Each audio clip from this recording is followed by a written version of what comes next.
Chapter 7. Lessons to Learn. There are different types of lessons we can choose to learn when visiting Earth. Some of these lessons are aimed at bringing balance to our lives and our energy.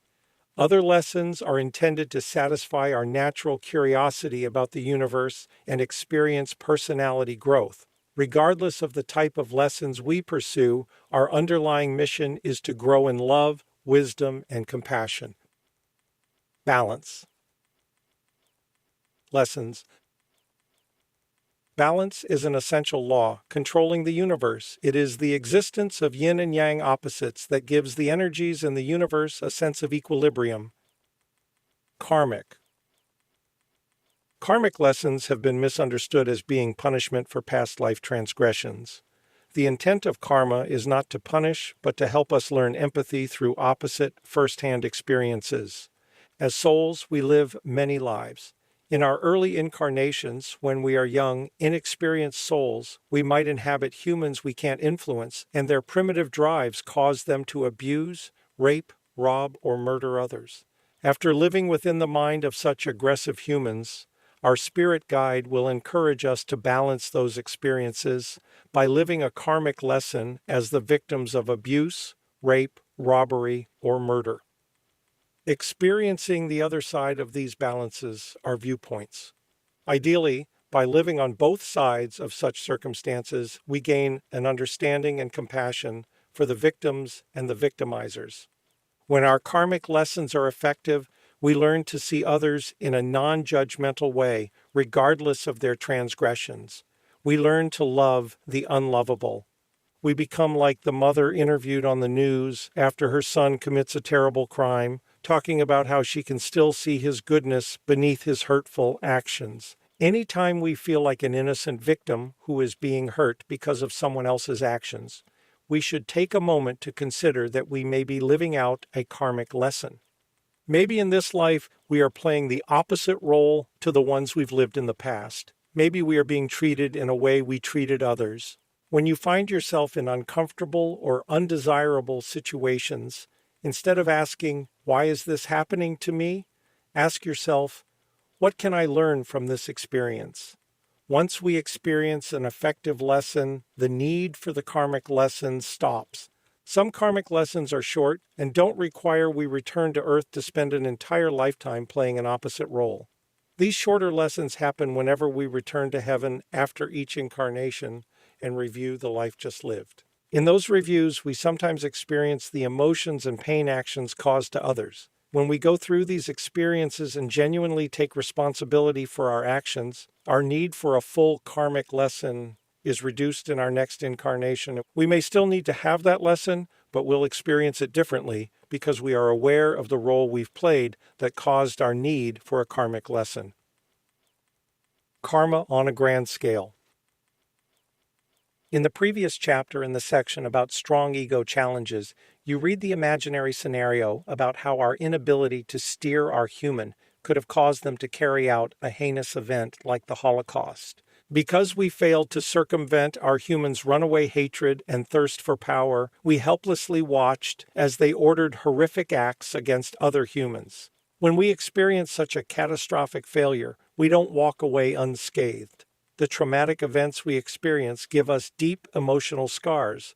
To truly heal those, we must repair the energy damage done to our soul and gain an understanding of how the atrocious behaviors of our human host affected countless others. The energy can be repaired in heaven, but the understanding has to come by returning to a karmic situation on Earth. To learn the grand scale of the damage done by our human, we must incarnate into the shoes of humans who suffer abuse and torture. Experiencing all sides of the situation is how we learn empathy, love, and compassion for those who went through such horrific times. We can't gain this depth of knowledge through study. It's important for us as the soul involved to experience firsthand each side of these experiences. Instead of each soul planning a single event for their life to balance their karma, groups of souls can share such a karmic lesson on a grand scale. As with any visit to Earth, our spirit guides prepare us for that experience. In his book, Destiny of Souls, Dr. Newton interviewed a soul who described how they passed an amphitheater filled with a large group of souls. They heard a speaker talking about the valuable life these souls were about to live, even though their earthly visit would be cut short. These souls had volunteered to participate in some sort of group annihilation where their humans would all be killed. They were told to get mentally prepared and reassured their next lives could be longer if they wanted. Positive over negative. Positivity and love abound in heaven. Everyone in our heavenly home treats us as family, showing us kindness, encouragement, understanding, and respect. That life is filled with freedom, fun, and friends. It is easy to feel upbeat and loved by everyone and for everyone because those are the predominant feelings everywhere in heaven. All of these wonderful experiences can become ordinary and routine, however, if we never leave heaven to experience anything else.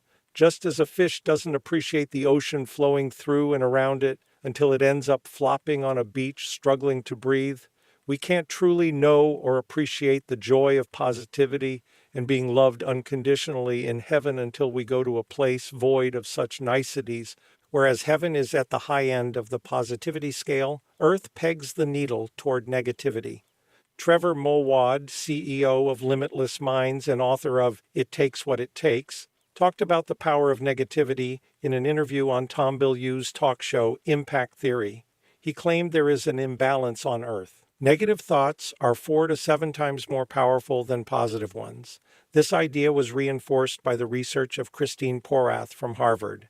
When coaching athletes, Mowad said he doesn't promote positive affirmations. Trying to be positive is fine, but hard to do when life is beating you up. He says it's more important that his athletes avoid vocalizing negative thoughts about the game or their performance. He encourages neutral comments if they must say anything, because negativity carries a lot of power to shape their future.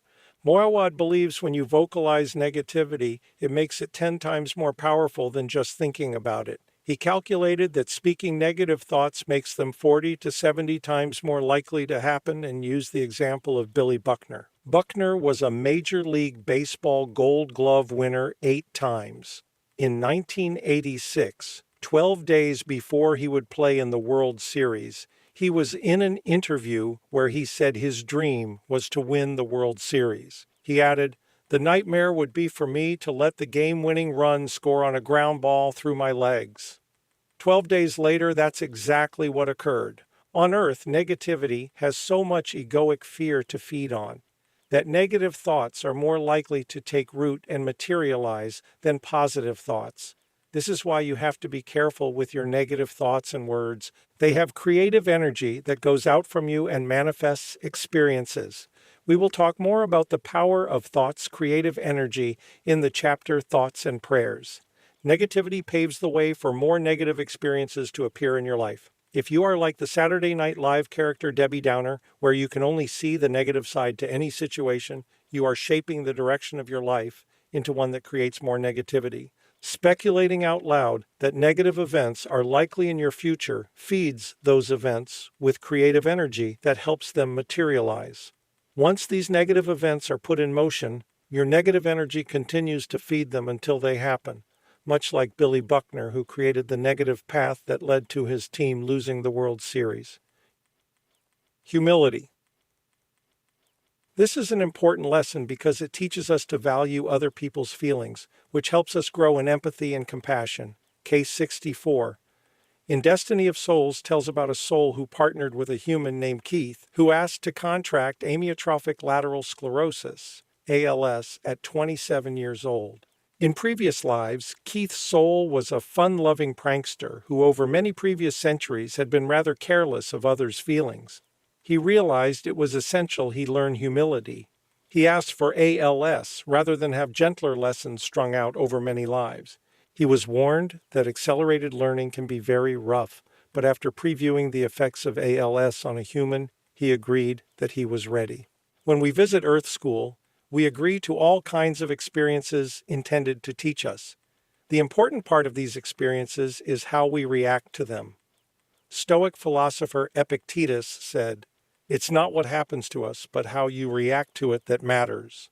How we react to a lesson is a good indication of whether we learned from the experience or not. Love over fear. Emotionally speaking, earth is a perfect contrast to heaven. While heaven is a sea of unconditional love, on earth, fear is the predominant emotion. People may think hate is the opposite of love, but hate and anger are only byproducts of an underlying fear. Whereas love encourages inclusiveness, fear promotes alienation, exclusion, and the attitude of us versus them.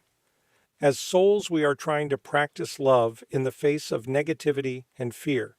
To help us see how it's done, old souls come to earth to show us. They demonstrate how it is possible to practice positivity and love for those who want to hurt us. If a soul can show positivity and love toward groups who are out to hurt them, we can certainly practice it in our strained relationships. Here are some of the old soul teachers who've recently visited Earth to help us with these types of love lessons. Jesus, love your enemies. Mahatma Gandhi, hatred can be overcome only by love. Nelson Mandela, you will achieve more in this world through acts of mercy than you will through acts of retribution. Martin Luther King Jr., hate is too great of a burden to bear. I have decided to love. Healing traumatic scars. We've read how experiencing Earth through our humans can leave emotional scars on our personalities.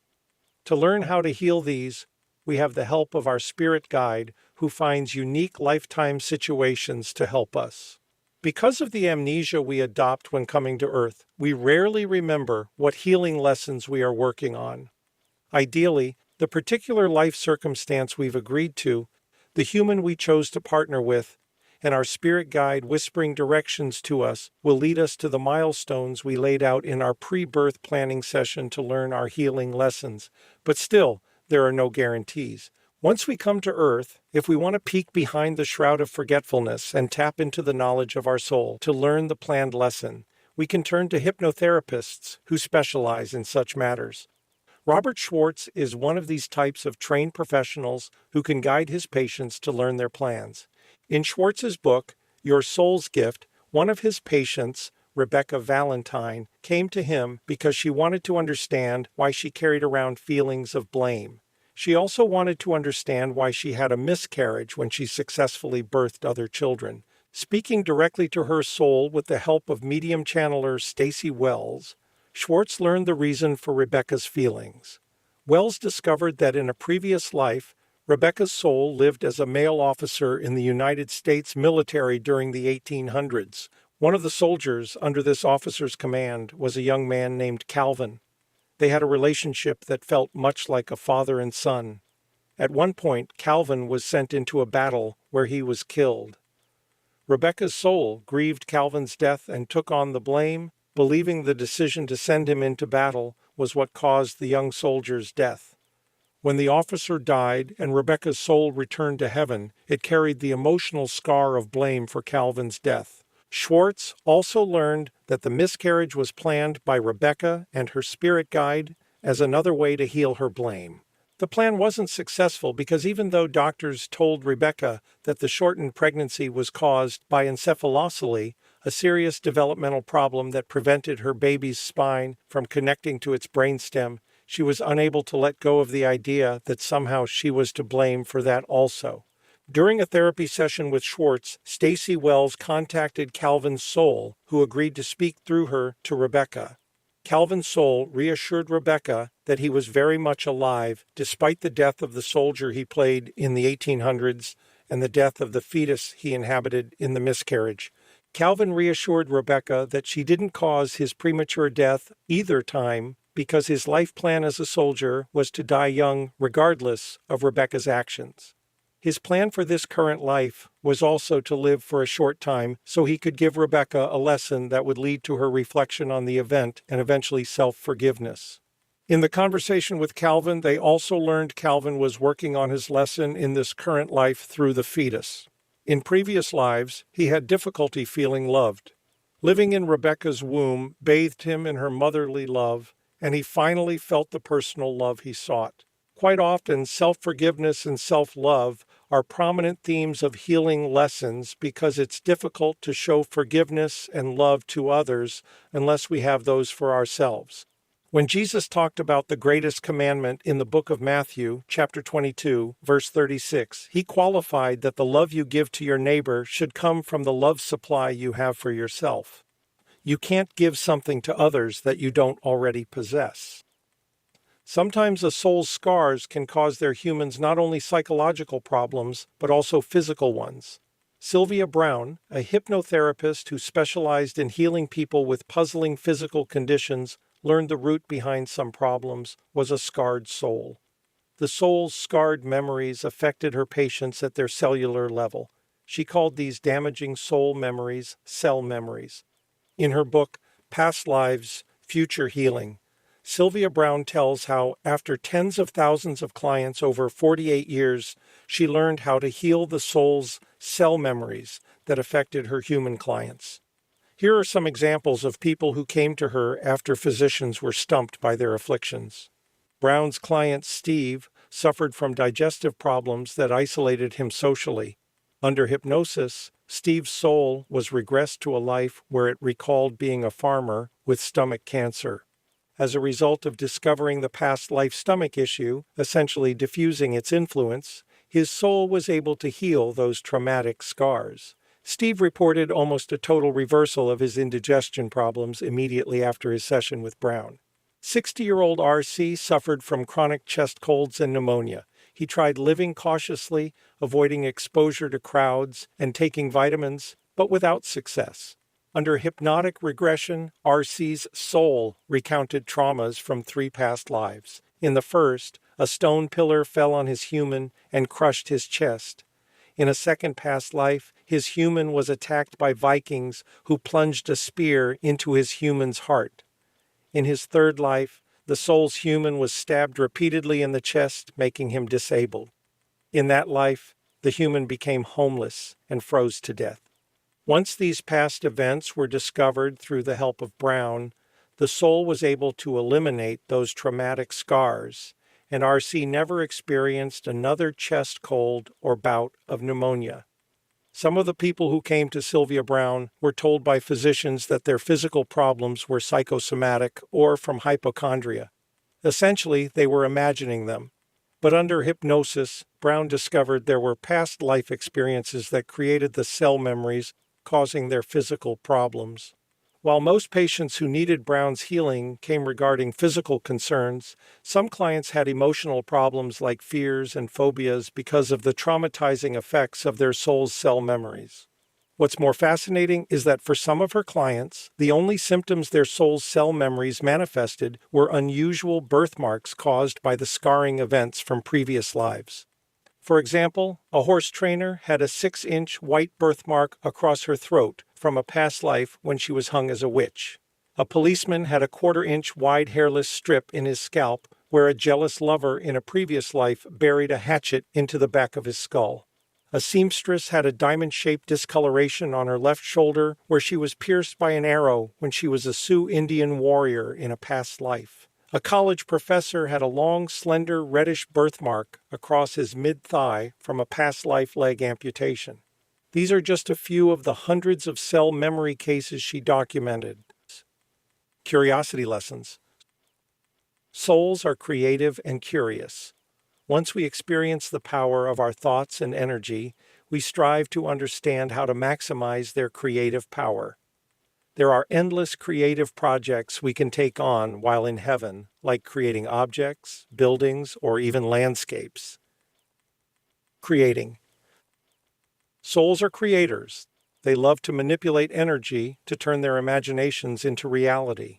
In Case 58 of Destiny of Souls, Dr. Newton talked to a soul who created a church in heaven with a soulmate who challenged him to build a small version of the elegant church where they were married during one of their earthly lifetimes. The soul agreed to the project as long as she would create the stained glass windows and sculptures found in that church. Knowing their construction project consisted solely of manipulated energy, Dr. Newton questioned, "But this is all an illusion?" The soul laughed and retorted, "Are you sure of that?" Then added that his church would stand for as long as they wished for it to be there, at which point it would simply disappear. Heavenly creations are made by manipulating energy. and they dissolve when the creator soul's interest wanes. If souls want to create more solid and permanent creations, they need to travel outside of heaven where energy can be manipulated into more permanent matter. Creative souls can pursue a Master of Design learning path similar to how earthly schools have master's programs in college. In his book Destiny of Souls, Dr. Newton writes that students dedicated to creating are divided into two major subdivisions. One group of souls specializes in creating living things, while the other creates structures. Those involved with the creation of new life engage with worlds where new creatures are evolving. Structural soul students work with uninhabited planets in the process of cooling to create mountains, bodies of water, atmosphere, and climate. Exploring. To help us satisfy our curiosity, we can explore new and different realms. By taking a small portion of our energy, we can invisibly visit realms to observe the environment or the struggles of the residents without integrating ourselves into lives there. These travels can include journeying back to Earth invisibly to visit places we didn't get to experience when we lived there. These explorations satisfy our curiosity and expand our view of the universe. Some trips can be for enjoyment and not just for learning. Case 60 in Destiny of Souls recalled going to a place called Brule. It's like Earth except with no people or amphibians. A master navigator soul named Jumu took Case 60 there to play with a furry, cuddly animal named the Ardor. Personal growth lessons. In the broadest sense, learning love and compassion are the ultimate lessons for improving a soul's personality. Every experience we have away from heaven is ultimately designed with challenges to help grow our love and compassion for ourselves and others. Distractions. Our spirit guides are there through every experience to help us stay on track with this learning. During challenging lessons, however, some souls look for distractions rather than face the challenges. When this happens, our guides can add new milestones to remove distractions so we take a harder look at the progress of our growth. These additional milestones make life's distractions cease, so we have undisturbed time to think about our lives. 3 health milestones. Guides often use our illnesses, injuries, or comas. These may last a few days, weeks, or even months. These events take our human out of the mainstream so we can reflect on our earthly life and determine if it is going in the best direction. Another milestone guides use is financial struggles. Without resources to buy distractions like material goods, entertainment, or social activities, we have time to reconsider the value of our humans' life routines and whether there are lessons we are missing. Whenever you find yourself resisting challenges and gravitating toward mindless distractions, ask yourself what you're trying to avoid and if there is a lesson you're missing by not facing your challenges head-on. At a time when all the earthly souls needed a time out from distractions, a worldwide milestone like COVID-19 was thrown into the mix. This created illness and financial problems, so souls were forced to stop their routines and rethink the direction of their humans' lives. Self-love. Love lessons for our personal growth start with learning to love ourselves. From that self-love comes our ability to truly have love and compassion for others. In heaven, we have a one-sided view of love. We feel loved because everyone loves everyone.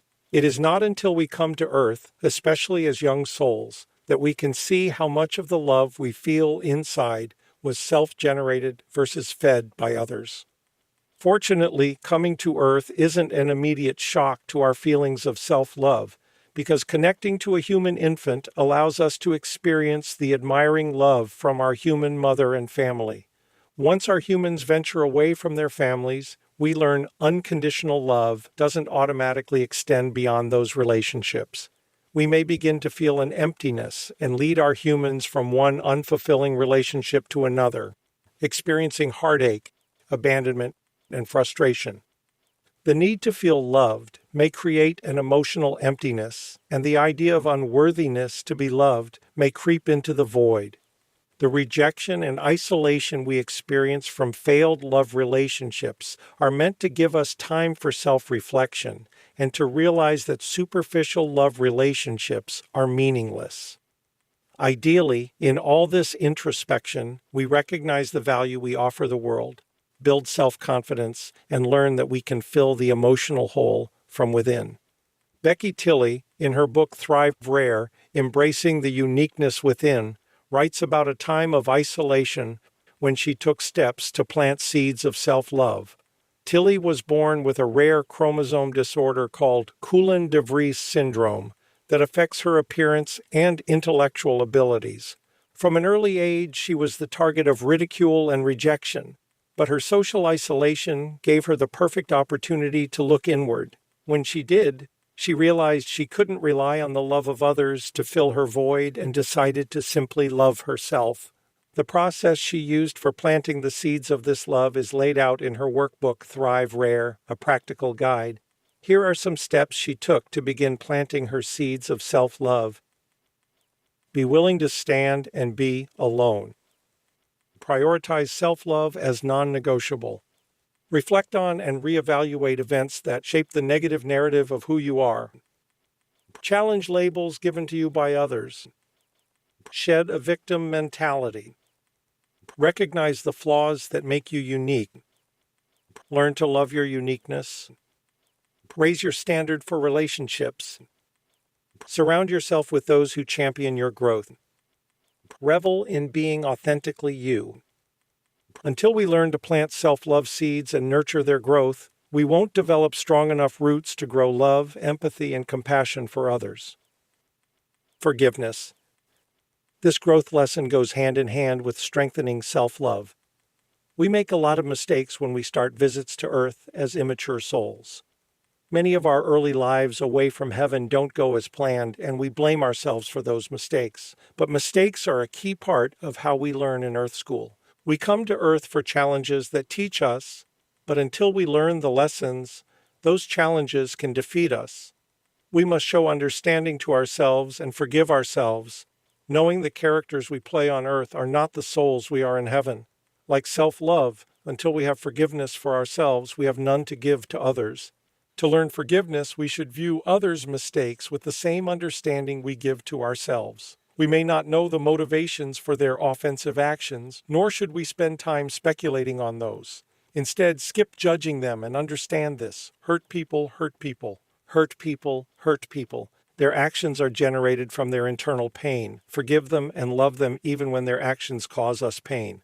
But remember what Tilley writes in her book, that self-love is a non-negotiable priority. If someone is causing you pain, you can love them without letting that pain continue to affect your life. You can love them from a distance. Becky Tilley advises setting boundaries for your new life of loving yourself and others to create a healthier environment. These boundaries help you avoid toxic and traumatic relationships. Setting new standards for what you allow into your life helps protect your mental health and your feelings of love-worthiness. Compassion and empathy. Compassion is the opposite of judgment. As we grow more in love and compassion, we will judge others less and extend to them compassion, even when we don't understand the roots of their behavior. Compassion encourages us to consider they are fighting battles we know nothing about and to view them with sympathy versus disdain. Empathy takes compassion a step further. With compassion, we display concern for someone and essentially show love to the hard to love. With empathy, we emotionally view life from their perspective. When we empathize with others, our soul finds a connection to their soul and emotionally sits with them, showing them love and concern as they struggle with their pain. Keep in mind that with all the earthly incarnations souls live, it's very likely whatever someone is going through, regardless of how distasteful, it is probably similar to behaviors we've displayed in our other lifetimes. Unconditional love and acceptance. On Earth, when we love with conditions, we share what we have with the expectation of experiencing an outcome that pleases us. Rather than acting with conditions or expectations, our motive should be to grow the ability to act purely out of love and accept life as it unfolds. This unconditional giving of ourselves includes not only love, but also time, effort, and material goods. Until we learn to give without conditions and accept whatever results happen, We may find ourselves feeling disappointed that our efforts don't elicit even a simple thank you or an acknowledgement response. The only thanks associated with giving of ourselves should be the gratitude we silently express for having the ability and resources to have gifts to share. When we give without judgment or expectation, our motive for giving is unconditional love. The acceptance part of this lesson is also referred to as letting go. Giving love to people unconditionally and accepting the results helps us grow. If someone returns our love, we learn about loving relationships. If they reject our love, the isolation allows us to look inward and examine the strength of our self-love. Living in the now. This growth lesson goes hand in hand with learning acceptance. Living in the now means living in the present moment. It means we ignore when our human wants to be a prisoner of hurtful memories, lost loves, or past mistakes, and we disregard when their ego makes fearful projections about what might happen in the future. When we live in the now, if a thought about the past or future enters our mind, we acknowledge that thought and immediately let it pass through us as we return our mind to the present moment. Those memories and worries are not something we need to deal with in the present, so we shouldn't let them stay to interfere with our present moment. Break off the energy link you may have to the past. Those memories are still alive because you are keeping them connected to your energy. When you apply all your energy to the present, you disconnect from the past negativity that slowly drains your energy. The past is over. It had its importance at the time it happened. The experiences were part of your learning curriculum, meant to teach you, and now they are gone. If you learned from them, then they did their job. If you didn't, there is no reason to ruminate about not learning your lesson, because other opportunities will present themselves again to help you learn. If you can't let go of the past, dedicate some time to examining the past events that won't leave your memory. Look for similarities between the stories of the past you keep bringing up. Ask yourself what lesson you can learn from them regarding self-love, love for others, forgiveness, or compassion. Once you recognize and learn the lesson they intended to teach, then you can gain the knowledge they were designed to deliver and get back to your present moment. Don't worry. Being anxious about what might happen in the future wastes energy and hinders your ability to hear the guidance from your spirit guide. Before you came to Earth, you crafted a learning plan with your guide, and now they are invisibly by your side, helping you follow it. The difficulties you are exposed to are designed to accelerate your growth. You should welcome them, knowing they are for your learning benefit. When faced with challenges, don't worry. Trust your plan, listen for intuition, and look for the lessons. Earth is filled with all kinds of difficulties and challenges, but if they aren't part of your plan, they won't randomly become part of your life. At times, we may cause unplanned trouble for ourselves if we miss or ignore our spirit guide's intuitive directions. The lesson we gain from these situations is to listen better to our intuition. When these unplanned difficulties lead us into danger, angels are close at hand to protect us from unnecessary harm. There are many stories of people miraculously escaping injury. Typically, these escapes are credited to luck or coincidence. Being saved from situations not designed to help you learn is not a coincidence. They are deliberate interventions from angels. You can find spectacular examples on the internet of angels stepping in to provide miraculous assistance when souls stumble into unplanned events. If you search the internet for miracle survival stories, you'll find examples like Jill Bradford, Karen Brown, and Caleb Whitby. Knowing we are under the watchful eyes of our spirit guides and angels should help us enjoy each present moment without anxiety about random misfortunes happening in our future. Patience. This is a growth lesson tightly integrated into the lessons of compassion, empathy, letting go, and living in the now. When we find ourselves in situations where someone might be annoying us, we should take a deep breath, see that person as a soul who is also learning, and patiently show them compassion or empathy. If there are times we notice ourselves anxious for an outcome, we should take a step back, detach ourselves from that outcome, and patiently let it unfold. There may be times we are anxious about tomorrow. That is when we should stop and ask ourselves, are these thoughts a good use of my time? The answer should get us to stop and focus our complete attention back on the present moment where we patiently let life happen. Trying to view others as students of Earth School like you are, accepting life as it comes without attachment to outcomes, and staying focused on the moment at hand can help with practicing patience. When we succeed, we won't feel anxiety or discomfort during trying moments because we recognize they are lessons intended to help us with our learning curriculum. Gratitude.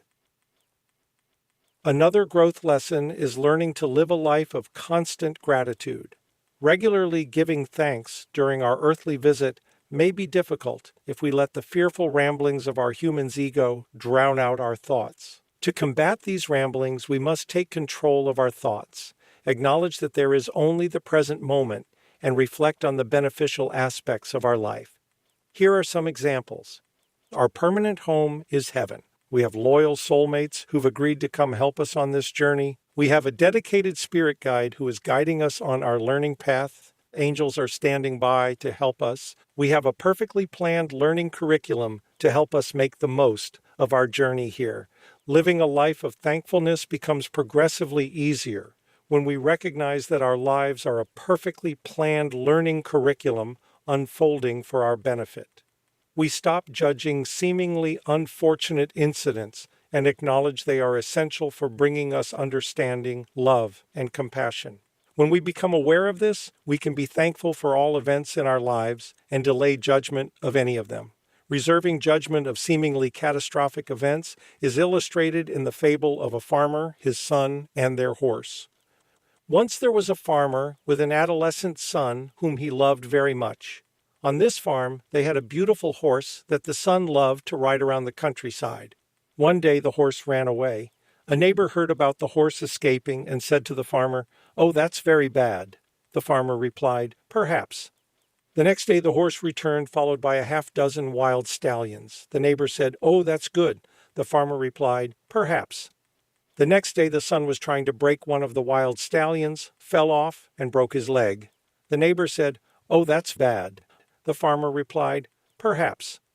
In the town, the king was preparing for war and sent his army into the countryside to round up all the young men to fight in the army. When they saw that the son had a broken leg, they skipped over recruiting him for the war. The neighbor said, "Oh, that's good." The farmer replied, "Perhaps." Learn to reserve judgment about bad events in your life. Be grateful for everything that happens, confident that somehow the situation you're in fits into the bigger picture for your learning benefit, for your learning benefit, for your learning benefit, for your learning